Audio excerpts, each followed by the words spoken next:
২০০১ থেকে ৬ যে সরকার সেটি ৪ দলীয় জোটের সরকার, ফলে এটি এককভাবে বিএনপিরও সরকার না, কেউ জামাতেরও সরকার না।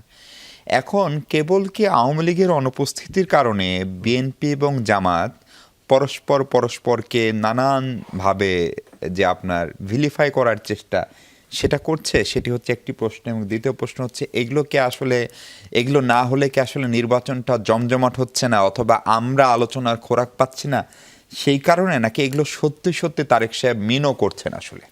আসলে দেখুন, আমি একটু আগে থেকে বলতে চাই, পিছন থেকে দুর্নীতি সম্পর্কে আমাদের যে কনসেপ্ট সমাজে, যে অর্থনৈতিক দুর্নীতি, কিন্তু অর্থের দুর্নীতি ছাড়াও দুর্নীতির আরও গুরুত্বপূর্ণ অনেক শাখা প্রশাখা আছে। রাজনৈতিক দুর্নীতি, প্রশাসনিক দুর্নীতি, নৈতিক দুর্নীতি, অর্থনৈতিক দুর্নীতি চতুর্থ জায়গায় বলতে চাই।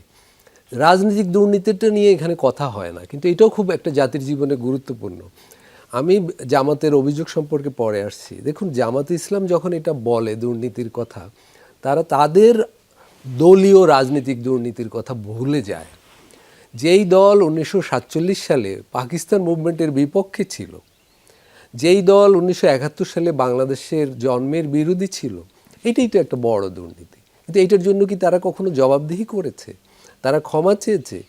তা চায়নি। কিন্তু এখন তারা অর্থনৈতিক দুর্নীতির কথা বলছে। আমাদের দেশের একটা দুর্ভাগ্যের দিক, এটা রাজনীতিবিদদের দুর্ভাগ্য, যে দুর্নীতির জন্য রাজনীতিবিদরাই সবসময় দোষারোপের শিকার হয়, জেলে যায়, জবাবদিহি করতে হয়। কিন্তু আমাদের প্রশাসনটাই হলো মূলত দুর্নীতির মূল কাঠামো।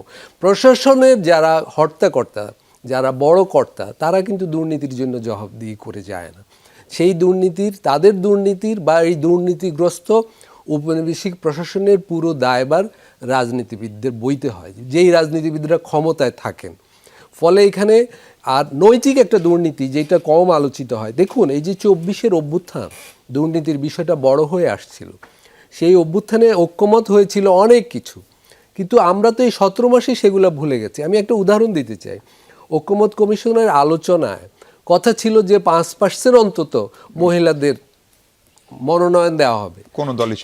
কোনো দলই সেটা মানলো না, কিন্তু সব দলই বাজারে জুলাই করে চিৎকার করছে। তো এই যে 17 মাসিতে একটা বিশ্বাসঘাতকতার শিকার হলাম আমরা, এটাও কি দুর্নীতি নয়? যেখানে 800 শহীদ হয়েছে এই জুলাইয়ের আকাঙ্ক্ষা নিয়ে। তার মানে আমাদের দেশে এই যে দুর্নীতির আলাপটাই আমি বলবো সমস্যাজনক।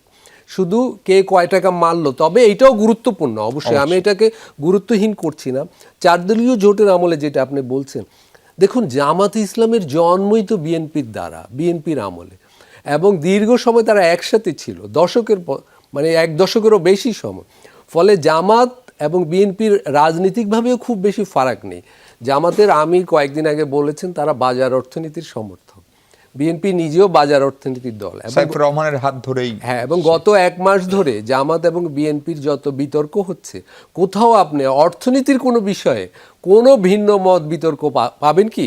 পান নাই, এবং পাবেনও না, আগামীতেও না পাওয়ার সম্ভাবনাই বেশি। তার মানে তারা একটা, আপনি যেটা ইঙ্গিত করলেন, আমি বলবো সত্যি সত্যি একটা ছদ্ম প্রতিদ্বন্দ্বিতার আমেজ গড়ে তুলতে চাইছে, পরস্পরের বিরুদ্ধে বিভিন্ন সাংস্কৃতিক বিষয়, কালচারাল যুদ্ধে লিপ্ত, এবং কর্মীদেরও ওইভাবে তারা মোবিলাইজ করছে এবং করে সমাজকে একটা বিষাক্ত করে ফেলেছে। এইটা হলো ক্ষতির দিক। আজকে নির্বাচনী প্রচারণায় পরিবহন নিয়ে, স্বাস্থ্য নিয়ে, শিক্ষা নিয়ে, পররাষ্ট্র নীতি নিয়ে কোনো বিতর্ক নেই। বিতর্ক হচ্ছে এই ধরনের ছোট ছোট বিষয়গুলো নিয়ে, যেগুলো আসলে সামান্যই গুরুত্ববহ। ফলে এবং এইভাবে তারা 2 দল তাদের কর্মীদেরকে 2 ক্যাম্পে বিভক্ত করে একটা নির্বাচনী প্রতিদ্বন্দ্বিতার আমেজ গড়ে তুলেছে, এবং সেগুলো নিয়ে আমাদেরকে আলোচনাও করতে হচ্ছে।